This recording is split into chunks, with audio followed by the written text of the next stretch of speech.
coming at you from the Blue Room, and today I'm going to show you how to change a single layer image into a multi-layer SVG. What we're essentially going to do is grab an image from Google or PNG Hut or some other website. We are going to pull it into Design Space and then change it into an SVG that your machine can actually cut out. Are you ready? Let's get started. First, we need to go and grab our image. So I'm going to pull over to Google and I'm going to type Atlanta Braves PNG Hut. Click on the first option, and this looks like it has a lot of layers. So let's go with this. I'm going to click it. Of course, I would always suggest that you read the terms of agreement. Most images that you download from online are for personal use only, which means you can make them for people in your family as long as you're not getting paid for it. So it's totally safe. This is going to download here. It doesn't take that long. Once we download, I always like to see what the name of it is. Go back to Design Space, and then we're going to grab the image and upload it in here.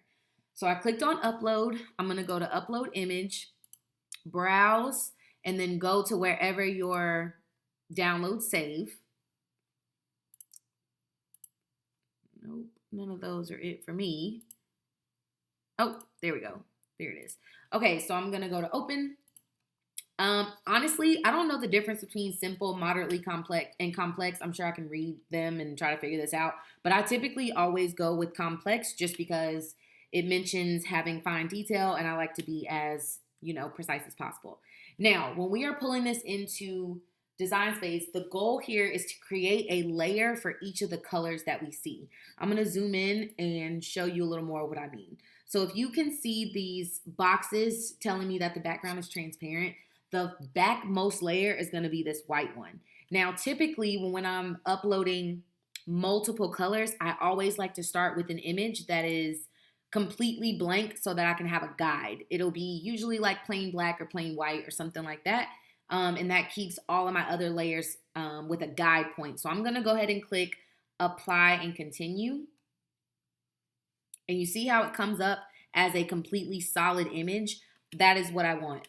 Over in the image name, I'm going to call it at ATL Braves Layer 1, meaning it's the first layer that I would press onto whatever material I'm about to be using. So that's the first layer. I'm going to upload the same exact image again.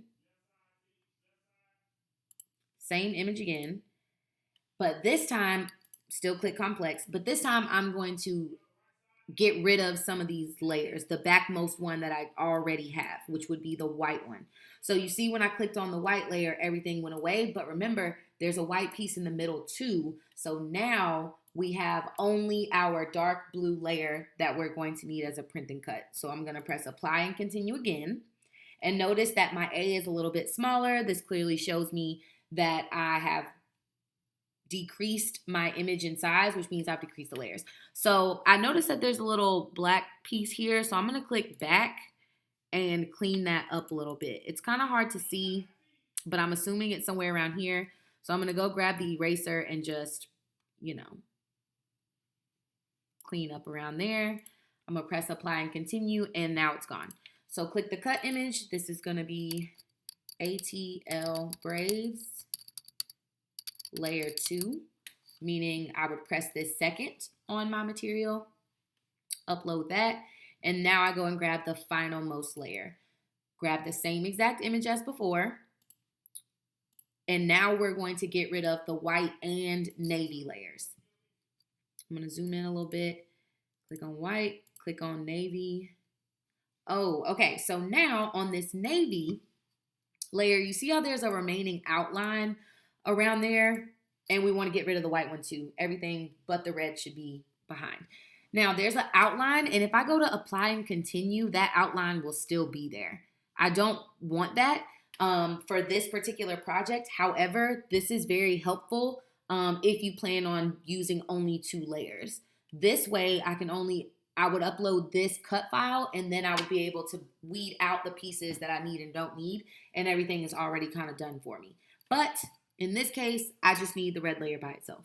So I'm going to go over to this image again, grab the eraser. You can change the eraser size down here. This will be important when you get to the inside where this A is. I would suggest using light and frequent strokes. I would not try to go around this entire letter with one stroke, because if you make a mistake, you'll have to start all the way over from the beginning. So I would not suggest that. I'm going to make this eraser a little bit bigger, and then I'm just going to start and remove the outline. Take a break, remove some more of the outline. Take another break, remove some more of the outline. And you're going to continue to do that until the entire layer is gone. So a little bit more here. Again, frequent strokes. That way, if we make a mistake, we don't have to start all the way over from the beginning. Plus, you want to give your hand a break so that you can be more precise. Okay. This is going away. A little bit more. We're almost finished.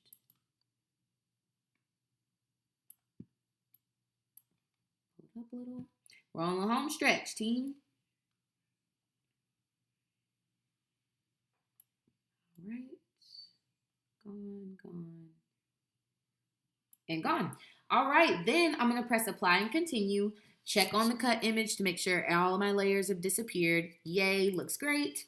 We're going to name this ATL Braves Layer 3, which means this is the third and final layer that I would press on my garment. So this is all good. Now, I'm going to grab all 3 of these layers and pull them into my canvas. So I'm going to click Add to Canvas. All right, so now that everything is inside my canvas, I am going to look at the layers panel on the right side and try to remember the thicknesses. I also labeled them ATL Layer 3, Layer 2, and Layer 1 to make things easy on myself when I get ready to cut things. Remember, Layer 1 is the thing we're pressing first, and I wanted that background to be white. The second layer was going to be a navy blue, and the third layer was going to be red. All I got to do now is highlight everything, align center, and look at us with our SVG file. When we click make it, of course, they will come out on different matte sizes, or not sizes, matte colors. There's my white layer, my navy layer, and my red layer. And that's it. I hope you enjoyed this design video. Don't forget to subscribe so you can be notified when I drop more Cricut design videos for you. Thank y'all so much for watching, and I hope you have a great rest of your day. Bye.